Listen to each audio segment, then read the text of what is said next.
What is up, everybody? We are back with another Oversimplified, the American Revolution.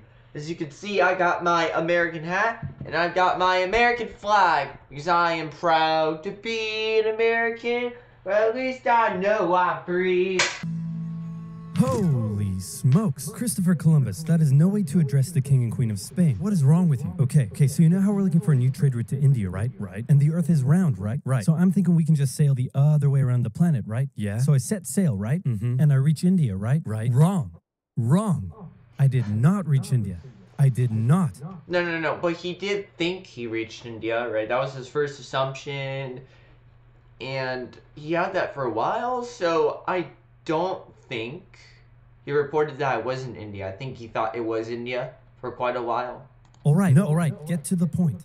Did you know there's a whole nother freaking continent out there? Okay, and do you think I should care about this? Why? Oh, I'm sorry, did I forget to mention there's gold everywhere? Gold? Exaggeration. Oh. Columbus landed in Central America in October 1490. Yeah, look at that. That's a really nice map of America and the rest of the continent. But yeah, they imagine that, like, all that land. Remember the context here. This is what they thought was here. Then they thought, is there more? Whoa! Like, all that stuff, man, right? Like, that's insane. Too. And he had the time of his life. And by that I mean he went on a huge theft and murder spree. He stole gold, jewelry, people, and a hammock. And then he returned to show off all of his riches, including a few previously undiscovered items such as tobacco, the pineapple, turkeys, and a hammock. Now I know what you're thinking, but oversimplified, Columbus didn't discover America, the Vikings did. And you'd be partially right. In the 11th century, Leif Erikson was the first European to land in America. But hey, if you love Vikings so much, Columbus, time of his life, hammock. And suddenly the race was on to explore and conquer the new world. After a couple centuries of war. This is like kind of an older, oversimplified video, I can tell.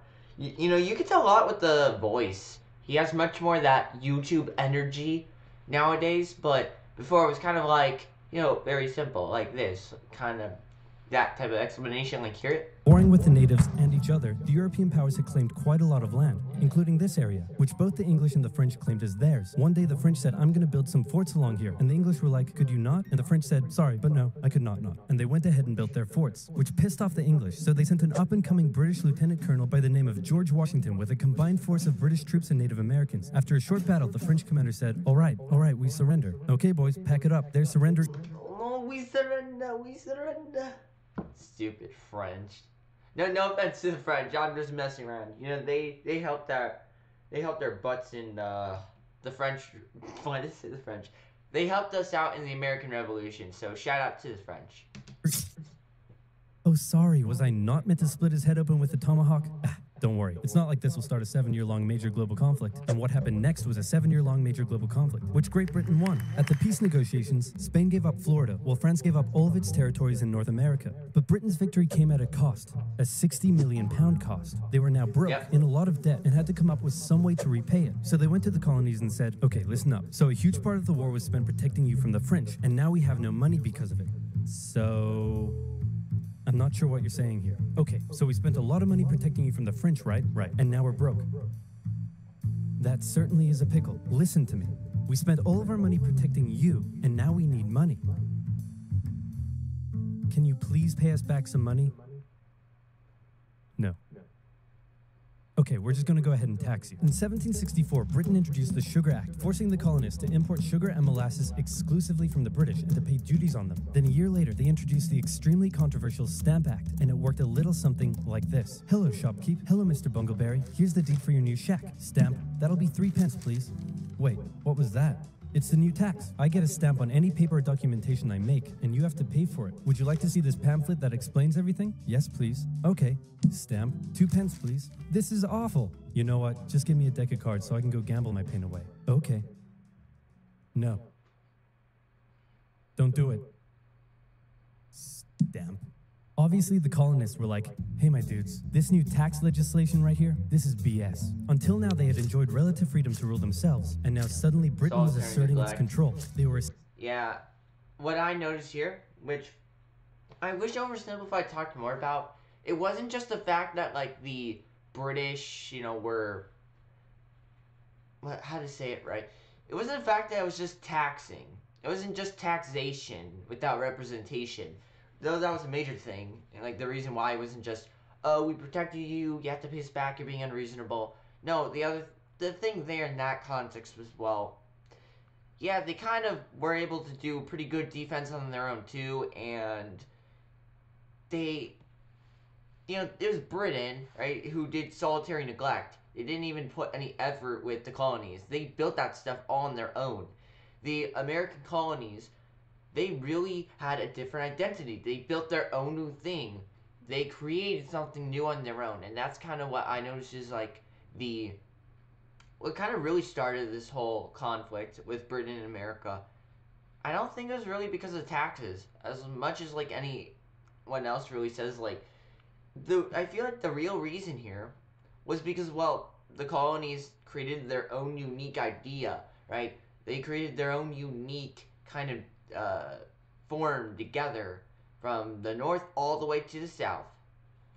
But, Britain, they were kind of like, just neglecting them. They left them there, who cares, and just leave them, right? And then you're surprised that, they become much more independent and, kind of like a child that got neglected, doesn't really want to be with you. Especially unhappy because they didn't have any representatives in the parliament that was levying taxes on them. So they protested. Orators gave fiery speeches. British goods were boycotted, and anyone loyal to the British found themselves increasingly harassed. The whole thing actually began to take quite a toll on British business. Another great, national kind of identity. I would see Americans created that kind of nationalist type of thinking, which, I believe right before them was, with the revolutions in South America. So America kind of follows a bit of what South America did. I don't know if South America did it yet, but I do know they did it around late 18th century, I believe. Years, the British were forced to repeal the Stamp Act. But we still desperately need money. What should we do? We could try taxing the colonies. Great idea. Wait, didn't we literally just try that and it failed miserably? Man, look at me. I look fabulous. Have you ever seen such a handsome boy? No siree, Georgie. No way. You're the handsomest, smartest, most popular king that ever lived, and everybody likes you. You're doing such a good job. Your Majesty? Oh, you're still here. Get the hell out. So in 1766, the British made a declaration saying, we can do what we want because we're in charge and you can all go suck it. Then they levied a whole bunch of new taxes on the Americans via import duties. Glass? There's a tax for that. Lead? There's a tax for that. Paper? Tea? Oil? There's a tax for that. And once again, the Americans boycotted British goods, British business felt the pinch, and the British had to back down. All right, this is ridiculous. They're my colonies, and I have to be able to assert my control. Repeal all the new taxes except for the one on tea. Also send 1,000 troops to Boston to take control. Oh, and make the colonists pay for them. And as British troops arrived, the tension in Boston was palpable. You could cut it with a knife, and it was all about to come to a head. On March 5th, a band of local patriots began heckling a British guard. Animation, man, really did kind of improve.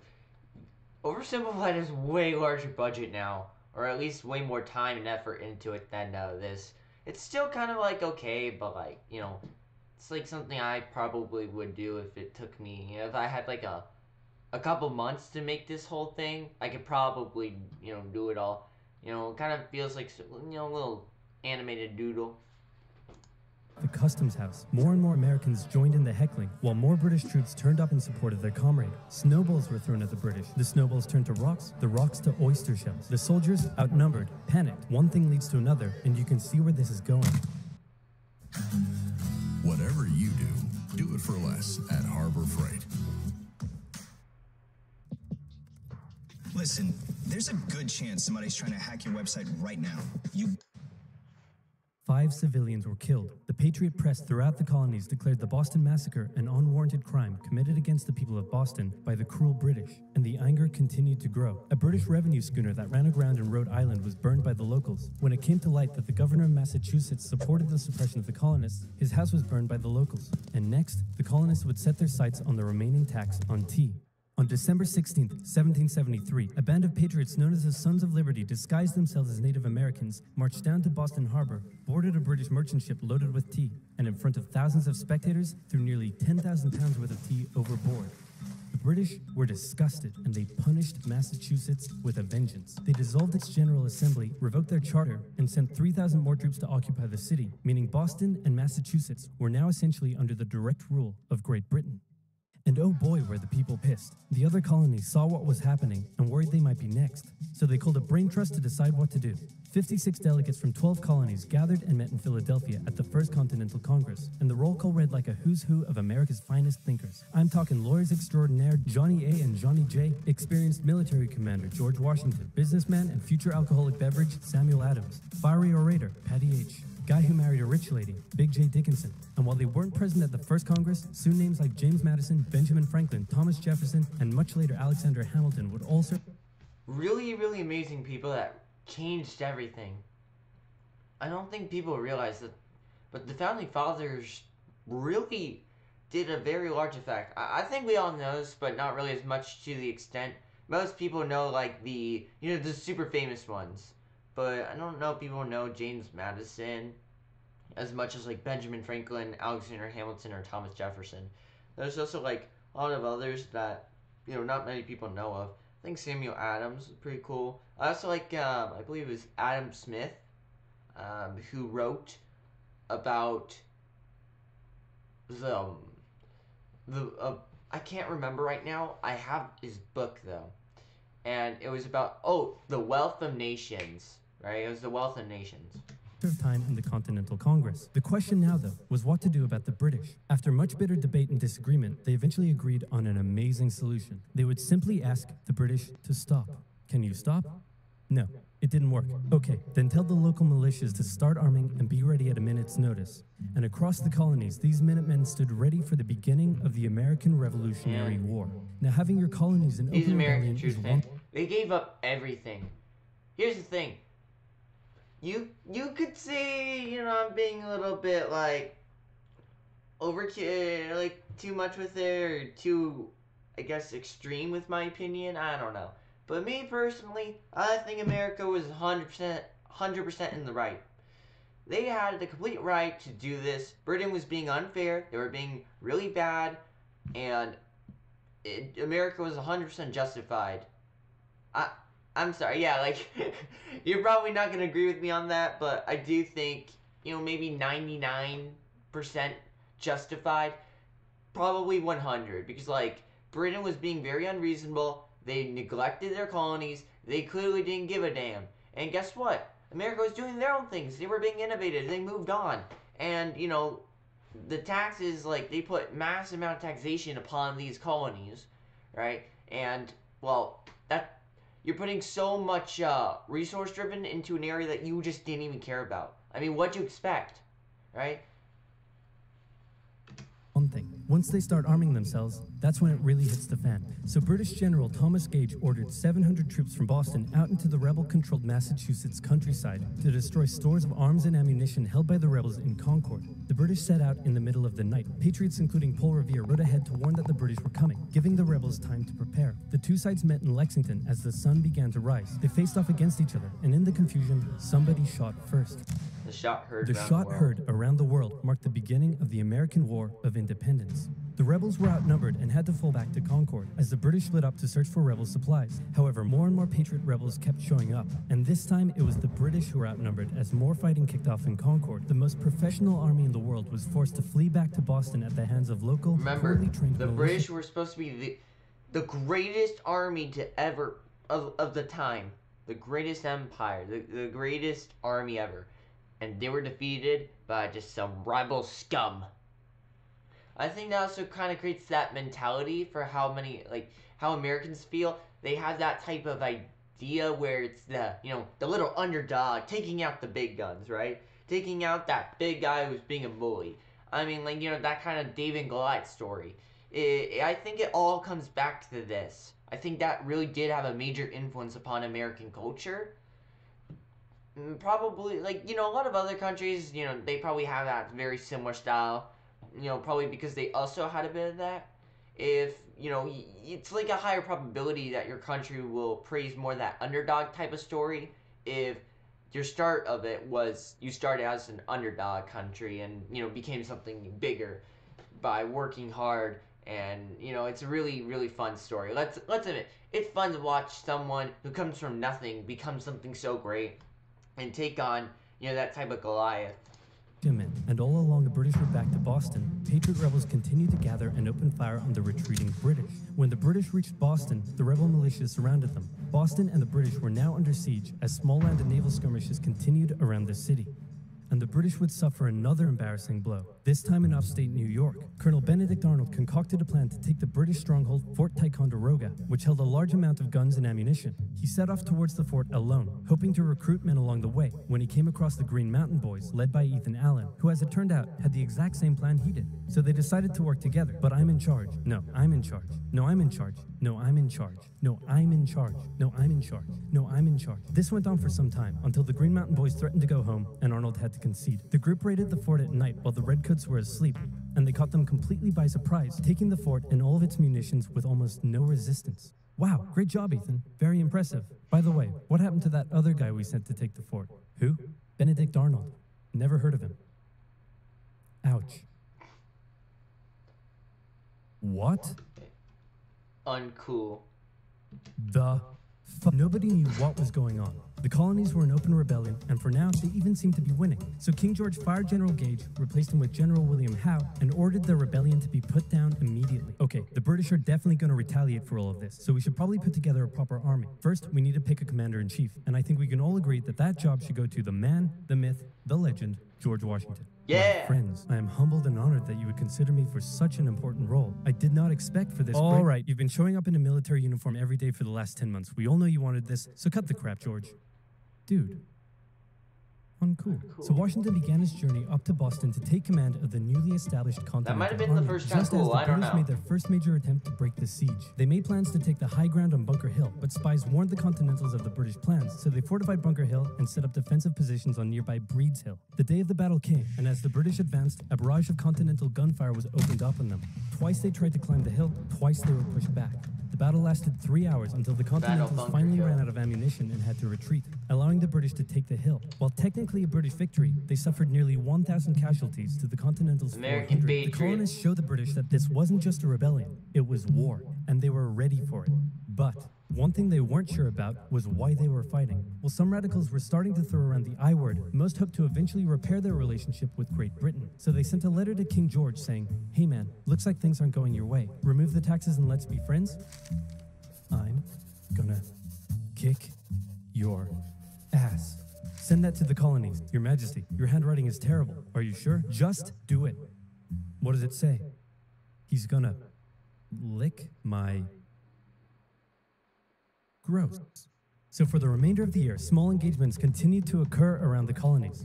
The other thing too, even if they did have better relations, even though it was all fixed and maybe they became back into a sort of British colony with some minor freedom parts, separation. Even then, I still think eventually it would have become fully independent. Maybe it would have taken another 30 years. Somewhere around the 19th century. Maybe, like, war with the French. Yeah, well, like, as soon as Napoleon kind of arrives, something like that would have happened. But, just saying, like, if they would have eventually, right? This is kind of something destined. So they probably should have done it as early as possible. I wonder, we always say, what if, the British owned the colonies? Like, what if, America did this all way later? I wonder, this is actually a really curious one.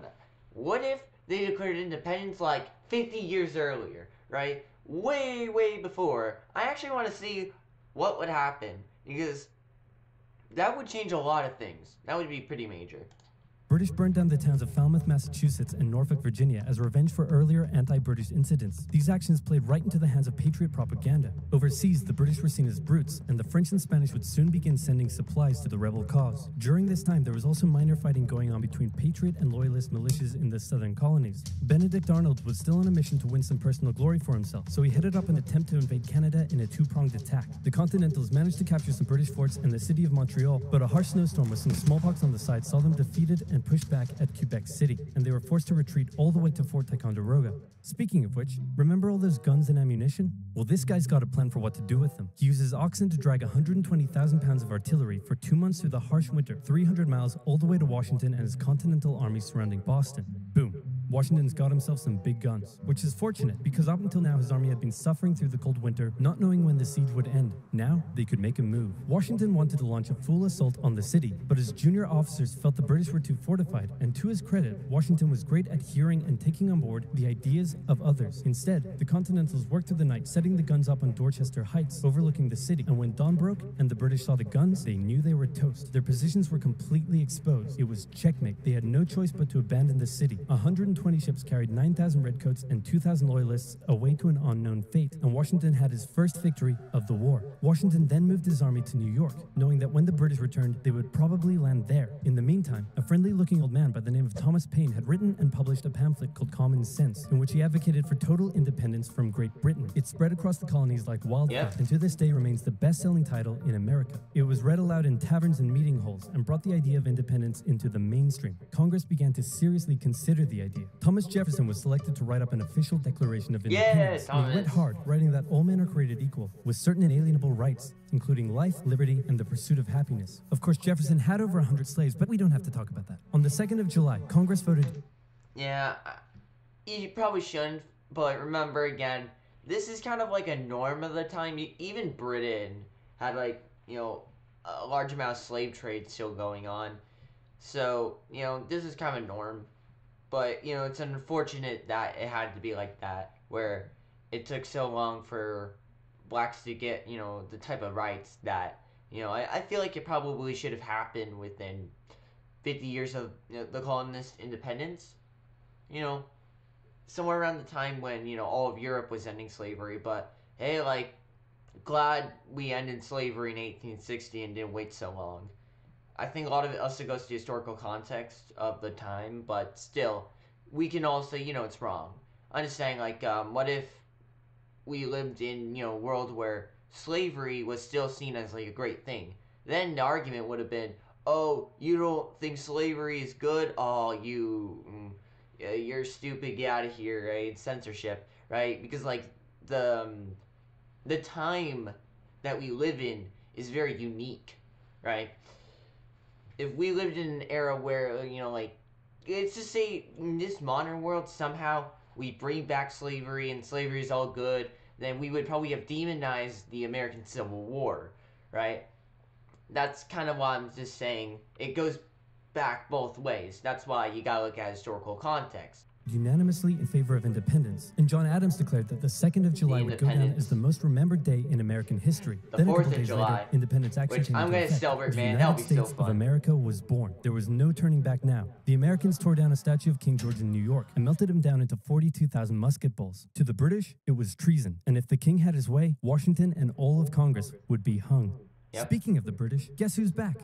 The king sent an intimidating force of 130 warships and 25,000 men to New York. Washington knew that taking on the most powerful military in the world wouldn't be easy. The British set up camp on Staten Island as the Americans dug into defensive positions around Brooklyn Heights, waiting for an attack to come. But the British just waited, wearing down their opponent's nerve while building their own strength. At one point, they launched a big scary artillery barrage and then said, you know, if I was you right now, I'd probably sue for peace. But Washington told them to shove it. The Americans kept holding out for what was coming, and when they finally hit, they hit hard. 15,000 British troops approached the American position, and the two sides fired on each other in massive rows. But what the Americans didn't realize was they were only fighting a decoy. The main British force was going around to flank the Americans from behind, and when they arrived, they inflicted heavy casualties. The Americans panicked and retreated back to Brooklyn Heights, where they then found themselves trapped between the British army and the river. It looked as though the war was already lost, but luckily, instead of attacking, the British decided to dig in for a siege, and then a thick fog set in, allowing Washington's army to escape across the river unimpeded. The British continued to chase and engage the Americans up Manhattan, and the Americans suffered defeat after defeat after defeat. It was a disaster. Washington's leadership was called into question, as thousands of American POWs were left to rot as traitors. Washington's army fled through New Jersey all the way down to Pennsylvania. Rarely had an army been so badly beaten, yet survived to fight another day. Well, that was a pretty good video.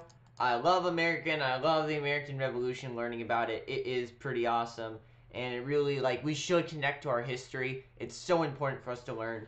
And, you know, God bless the United States of America, and God bless you all. Oh, uncool. Anyways, yeah, Bennett out.